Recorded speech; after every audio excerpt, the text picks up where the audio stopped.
يا ساتر يا ساتر، قبول احتجاج نادي الوحدة يا جماعة. يعني النصر حتى لو انقبل احتجاج العروبة ولا شيء، احتجاج قبول، ايش صاير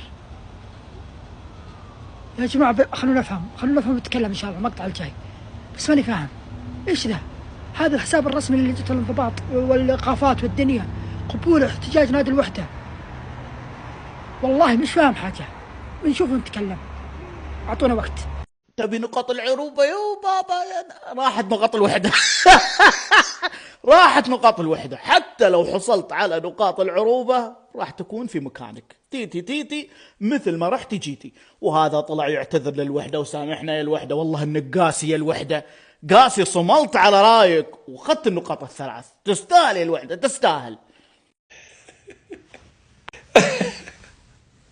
لماذا يضحك الرجال عندما ينهار كل شيء؟ احتجاج الوحدة يا عيال، الوحدة احتجاجه شكليا انقبض، يعني ما في اي قرار الحين، بس رجع للجنة. طاع ما عاد في طاع. يعني بكذا 3 نقاط من النصر راح تروح، غير العقوبات مثلا، لان النصر في مباراة الوحدة يوم الباص حقنا خرب ما ادري ايش صار فيه، توهم يقبلون الاحتجاج. يا ناس دمروني ترى. صحة آدمي في رقبتكم. ليش قراراتنا مرة متأخرة؟ طيب ليش تعطيني أمل يا أخي؟ بعد المباراة بت في النظر يا أخي، قول إيه لا بعد 3 شهور. قضية النصر والرويلي بتردون بعد 20-30 يا أخي، خلصونا يا أخي. ما في آسيا السنة الجاية، خلاص سلام. يا ساتر، لجنة الاستئناف تقبل احتجاج الوحدة ضد نادي النصر بخصوص النادي النصر تأخر عن الحضور للملعب المباراة اللي قبل شهر، ورجعوا القضية لجنة الانضباط. لجنة الاستئناف قبلتها. يعني الله لا يقول 3 نقاط تخصم من نادي النصر، عاد بعدين يعطونا نقاط العروبة. وكانك ابو زيد ما غزيت. الله يعين. حاجة مضحكة رب الكعبة. يعني العروبة الآن راح ناخذ نقاط أتوقع، والوحدة راح ياخذ نقاطنا. يعني عطني واعطيك، شد لي واقطع لك. قبل الختام لا تنسى الإضافة، التعليق، اللايك، اتشرف بكم جميع. سلام. خبر عاجل يا اخوان، خبر لجماهير النصر، ضبطنا بالله كل متابع، نبغى نوصل 10 متابع قبل العيد.